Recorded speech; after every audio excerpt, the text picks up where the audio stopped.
Hello and welcome to Turning Point International. We've been all over London, but we are here at Buckingham Palace.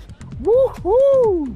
Today we'll discover the real story behind author Harriet Beecher Stowe's historic and controversial novel, Uncle Tom's Cabin. And if you watched Prince Harry and Meghan Markle's royal wedding, no doubt you remember this choir who stole the show.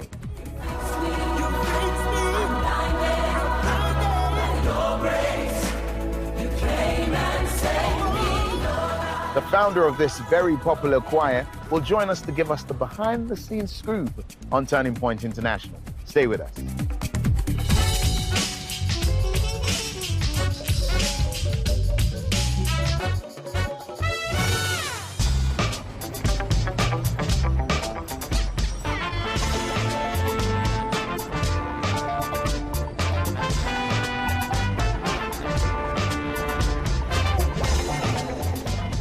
Thank you for joining me today. As you can see, we're in front of Buckingham Palace, which ironically is symbolic for our first story.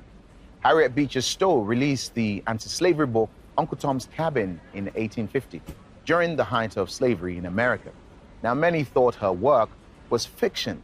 It was actually inspired by a slave named Josiah Henson. CBN News took a look into Josiah's real life. When Uncle Tom's Cabin was published in 1852, the anti-slavery novel flew off the shelves.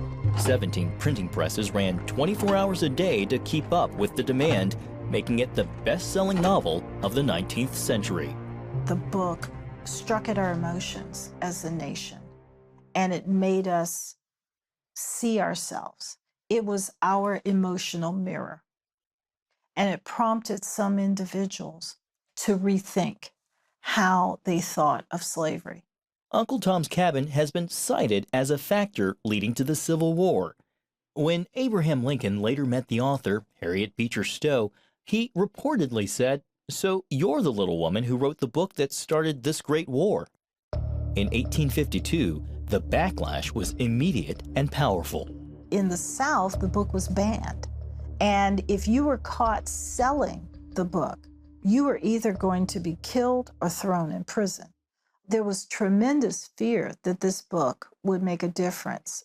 It did by portraying Uncle Tom as a dignified, intelligent, God-fearing man. In the South, however, traveling Tom shows became popular, depicting him as a submissive buffoon, happy in his enslaved condition, a stereotype that still exists today. There were also attempts to discredit Harriet Beecher Stowe. The author countered with a key to Uncle Tom's Cabin, an exhaustive bibliography of the real people behind her fictional characters. It included her primary inspiration for Uncle Tom. Josiah Henson was an individual who demonstrated extraordinary courage. He tried to help other people, especially whites in this country, to understand the reality of slavery. Josiah Henson's story begins here in Rockville, Maryland, on the outskirts of Washington, D.C. Now, this suburban neighborhood was once a 570-acre plantation, and the house behind me is where the owner lived, a man named Isaac Riley. In this time period, masters wanted to present themselves to be very benevolent, these patriarchs who cared about their people that were enslaved, but the presentation that Henson gives us was that didn't happen for Isaac Riley. I faithfully served Riley for many years. He was coarse and vulgar in his habits, and unprincipled and cruel in his general deportment. Henson's autobiography provides many examples of Riley's cruelty, like the day he discovered a book on grammar hidden in 9-year-old Josiah's cap. When Riley saw the book, of course, he was outraged because it was unheard of that his enslaved people would learn to read and write. "Pick up that book," he cried, using an awful oath. At last I was obliged to do it, when he beat me across the head and back till my eyes were swollen and I became unconscious. Despite the harsh treatment, Henson proved to be trustworthy. Eventually elevated to overseeing the plantation, he was able to ease the harsh conditions faced by his fellow slaves. When he was 18, he was even allowed to attend a revival meeting. Although not permitted to enter the church, he heard a life-changing message from preacher John McKinney. He said, "Jesus Christ the Son of God, tasted death for every man. It touched my heart, and I cried out, I wonder if Jesus Christ died for me. Again and again did the preacher reiterate the words, for every man. Oh, the blessedness and sweetness of feeling that I was loved. And that meant a lot to him because he knew that God would always be on his side. He would deliver him, and he would decide his plan in life. The plan included moving his family and 18 others to Isaac Riley's brother's home in Kentucky. When they got to Cincinnati, Henson found his faithfulness tested.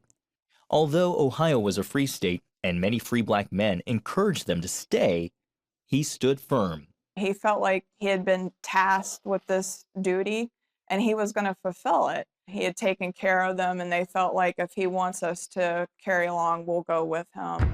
Henson came to regret that decision. 3 years after their arrival in Kentucky, those who followed him were put up for auction. Husbands and wives, parents and children were to be separated forever. From that hour, I saw through, hated, and cursed the whole system of slavery. One absorbing purpose occupied my soul, to gain freedom, self-assertion, and deliverance from the cruel caprices and fortunes of dissolute tyrants. Because of Henson's management skills, he and his family were initially allowed to stay together. 2 years later, however, his time had come. The only option, escape.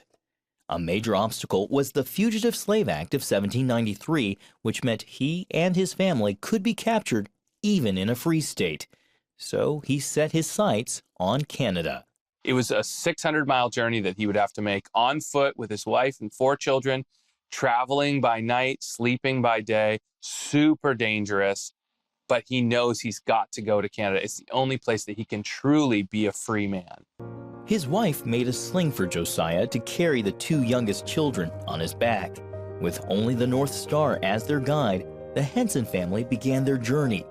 After 40 grueling days, they arrived at Lake Erie just across the water from Canada. A sympathetic ship captain offered to take them the rest of the way. He put his hand on my head and said, "Be a good fellow, won't you?" I felt streams of emotion running down in electric courses from head to foot. "Yes," said I, "I'll use my freedom well." Henson helped start a black settlement in Ontario, including a multiracial school, almost unheard of at the time. To raise money and awareness, he preached throughout the United States and England, where he was granted a private audience with Queen Victoria. During those years, he risked his life to help a total of 118 slaves reach freedom in Canada. He's an inspiration for me personally, and I hope for many people as they hear this story, to use our freedom well, right? To use our resources, our time, our money, our energy, our voice, our influence, to use it on behalf of those with less than us. Josiah met Queen Victoria in 1887. He went from slavery to engaging with royalty. Never let your limitations dictate how far you can go. With God, all things are possible. Stay with us. We have more for you on Turning Point International. Broken, although I'm not worthy, you fix me. I'm blinded by your grace. You came and saved me, Lord. I'm broken, although I'm not worthy. Your Turning Point experience doesn't have to end when the program is over. Follow us on your favorite social media.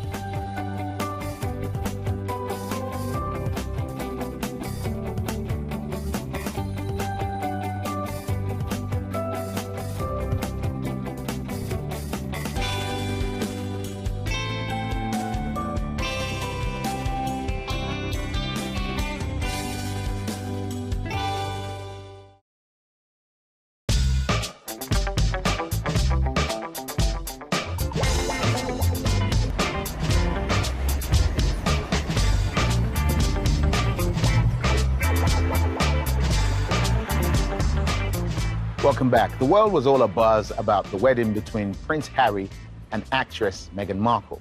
The wedding attracted stars, royalty, and the who's who of society. But it was the gospel choir that everyone has been talking about since. I met with Karen Gibson, the founder of Kingdom Choir, to find out how the choir was chosen for this royal affair. Karen, thank you so much for joining us on Turning Point International. You're welcome. Now, the last time you and I were in front of cameras together was for the BBC. It was me, you, and Seal. Yeah. And then thereafter, I mean, you work all the time, but then the whole world's eye were trailed on your swinging arms at Harry and Meghan's sleeves, wedding. yeah. And I know you've talked yourself to sleep about that event. So let me rewind a little. Yeah. What was the moment that you decided to start Kingdom Choir? Can you remember it? Yes, I can remember it. It was actually as a result of a request from the BBC. So I'd been working with BBC Radio 2 on a programme called The Gospel Train and having to pull singers together to go around various churches to sing. Yeah. Anyway, so the BBC Songs of Praise rang me up and said, we'd like to invite you to come and sing for our 35th birthday. So I was like, yeah, that's great, it's lovely. So we had this conversation and then the producer said to me, so what's the name of the choir? And I was like, oh, we don't have a name. So she said, well, you better get one tonight. So by tomorrow, she said. Mm-hmm. And so that night I fell asleep, obviously thinking about it. And that's when I thought of the name, the Kingdom Choir. And that's when we became a proper entity.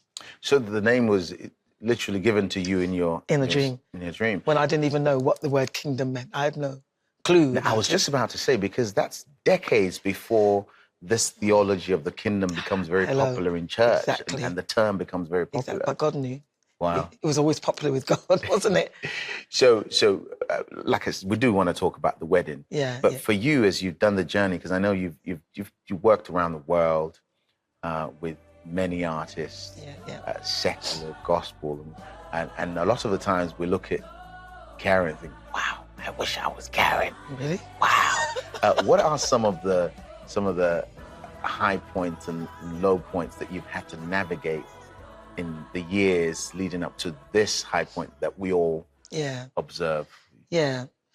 High points, I would say, well, it's lovely working with celebrities and people that we know and love, you know, being able to say, I stood before or I sung for Nelson Mandela or Bishop Tutu or the Queen or Prince Charles.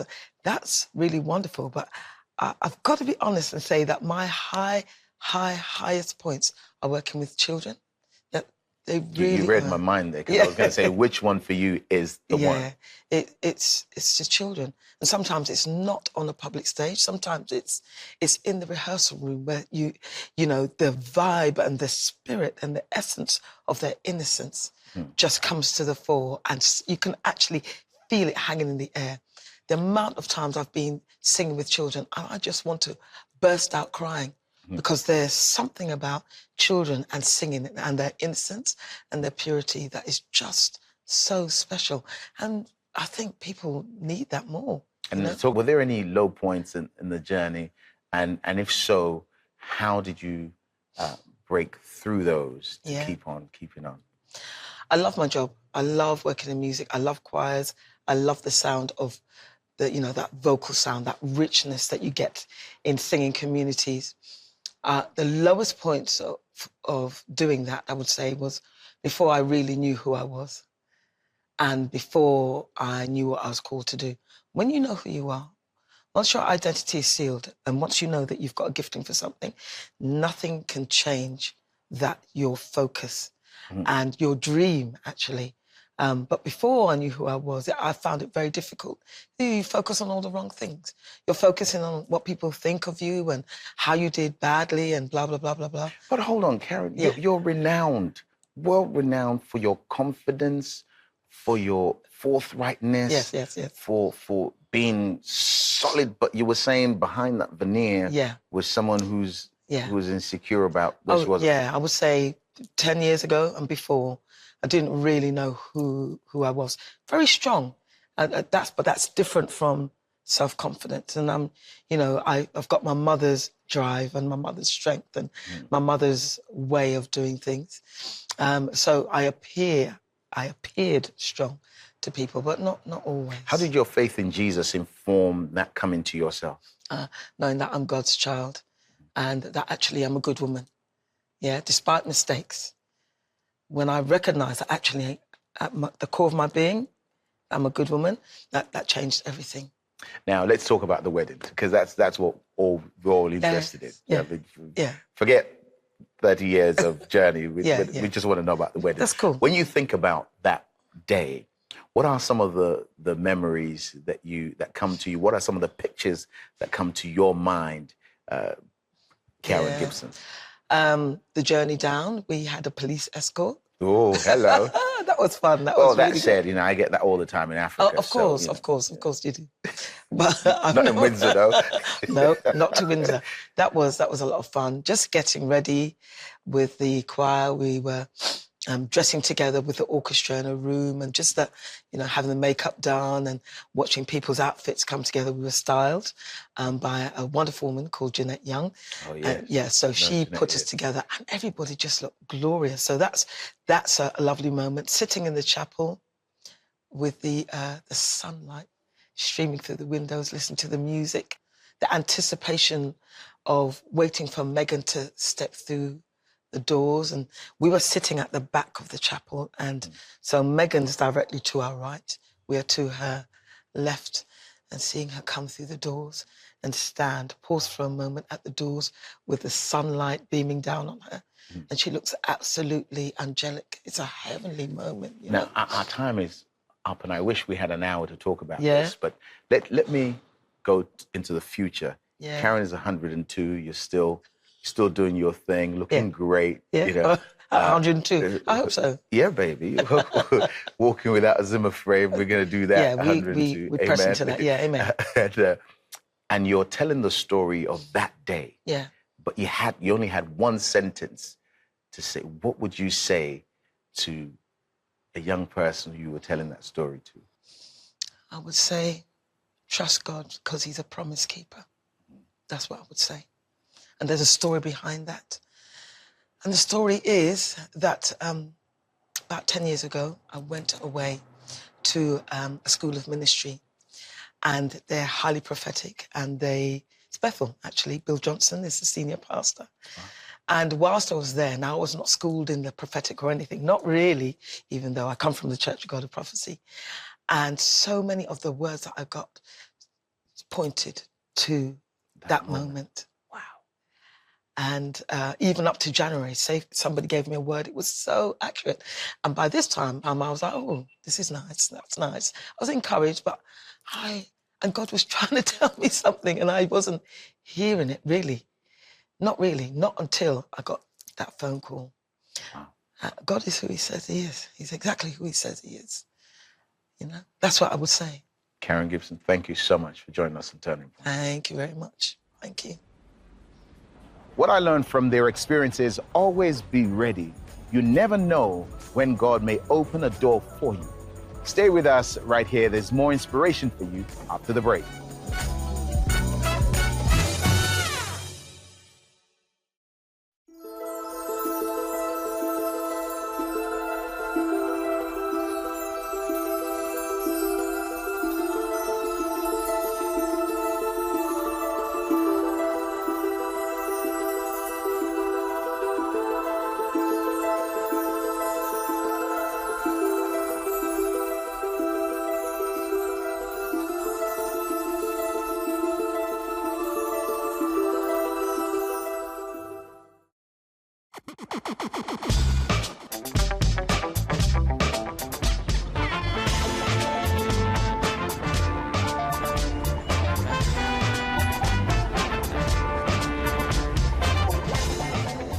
Welcome back. The man in our next story is a popular actor in South Africa who had everything going for him.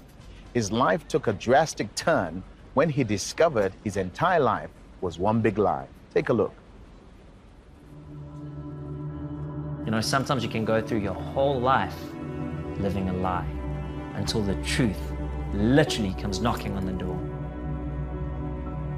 To know that I'm loved, to know that I'm accepted, even though I will never ever know who my biological father is, ever. My name is Greg Crick. I'm an actor. use one word to encapsulate what I do, I'm a storyteller. I grew up in a very broken home. Dysfunctional in the sense of not having a strong, healthy family unit. I had to grow up extremely quickly. I had to become the man of the house. I spent my whole life trying to prove myself to people, to society. My whole identity was based upon achievement for self-worth, to get affirmation. I had to win at everything I did because it was so important for me to get the pat on the back, the father's blessing. Look, I know what you're thinking. Barney Stinson from How I Met Your Mother. Even better, Greg Crick from Cape Town, South Africa. There was this national competition in South Africa where you got this opportunity to become a presenter for a very famous TV show, and I made it into the top finalists of the show, and it was quite crazy because it became quite a turning point in my life, because now for the first time, after all these years of toil, I was finally being given a platform to be seen, which was a lifelong dream. And during that period, the craziest thing happened. I had a very abstract yet personal dream. Part of the dream was a literal tree being uprooted and planted in a new environment. The second part of the dream was the home in which I grew up. A very dark image of my childhood and my formative years combined really disturbed me, and this was really strange for me because this was all happening. I had to keep it all together on the outside because literally we were being followed by film crews 24/7. It all built up to a grand finale where I actually didn't win the competition. And literally within that very week, and in the middle of me having the series of dreams, a very unique thing happened. I took my mom for dinner, and as I was sitting at that table, something came over me, and I looked my mom in the eye, and I said, "Mom, there's something you haven't told me." And as I said those words, it was like a damn wall just bursting open. And my mother broke down. It took her 2 full days to tell me the whole story. But that night, and after that period, I found out that I'm a test tube baby. I carried on. I didn't deal with it at the time. I poured myself into work, pretending I was okay, and it caught up with me until God started revealing who He is. And I went on a hunt. Went back to the clinic. I tried to find out, if I could figure out who my father was, who my true biological father was. I even took a month off from work in my life, and I literally hiked the El Camino de Santiago to just spend time with God and to figure this thing out that caught up with me finally in my life. It's almost like God reached down into this fake little lie that I'd been living for most of my life, pulled the plug on that and said, "Hey, wake up." At that phase of my life, I was numb. I was earning good money, doing international movies, but I was dead. I was dead inside. I was numb. When I did that trip, when I hiked across those mountains and I walked over 900 kilometers, the biggest lesson was forgiveness. Not so much just other people in my life, but myself. For the first time in my life, I got face to face with me. And if the God of this whole universe is telling me that, the camera's not rolling, you can just be you. You can sit down, you can kick back, and you can be a son in the Father's house. That changed everything. I got a new name. I got a new name in that time. Caleb. That name, Caleb. It stands for so much. And I got the name in so many different ways. Through my own search through the Bible, that I felt like, wow, this is the thing that pops. Through strangers, through people in the church, even significantly through my work. A big turning point moment was the day that I booked the role as Caleb in Samson. It was almost like the cherry on the cake of a long journey, where even my character's name was the very name that I believe God had given me. I'll be the wind in your sail. A simple question can be the crux of your whole life. That one question, who am I? That we all ask. And that was my turning point. My turning point was the day I discovered who I truly am. The man that God created me to be.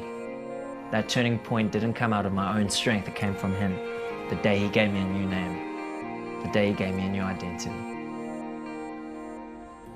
If you want to know your true identity, you have to plug back into God. There are many things that hit us as men and women in the 21st century. There's a song that I'm reminded of by a friend of mine that says, I know who God says I am, what he says I am, where he says I'm at, I know who I am. Do you know who you are? If you really want to know, you need to get it from Jesus. And you can achieve that with a simple prayer.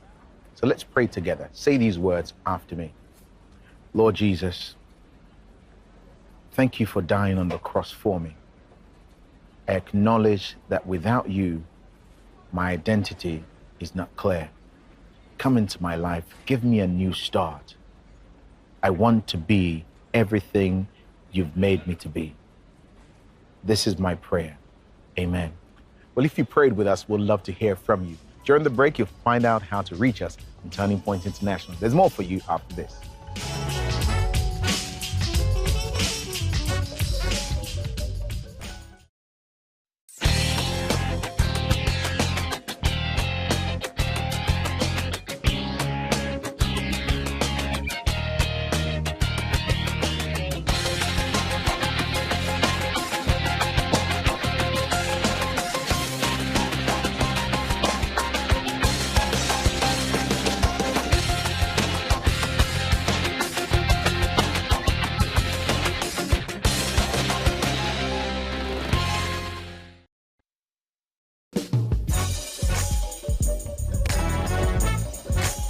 Well, we've come to the end of the show, but we want to say a big thank you to Royal Parks for allowing us to be in Her Majesty's garden. It's been absolutely wonderful.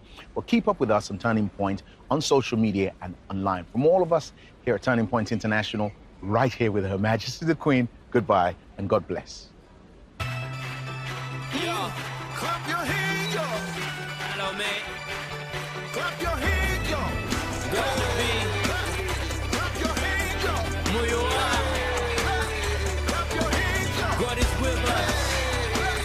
Clap your hands, yo. Emmanuel. Reign forevermore. Emmanuel. Our God is with us. Emmanuel. God is on our side. Emmanuel. Our God is with us. Emmanuel. Reigns forevermore. Emmanuel. God is with us. Our God is with us. Emmanuel. God is on our side. God is on our side. Emmanuel. Our God is with us. Our God is with us. Emmanuel.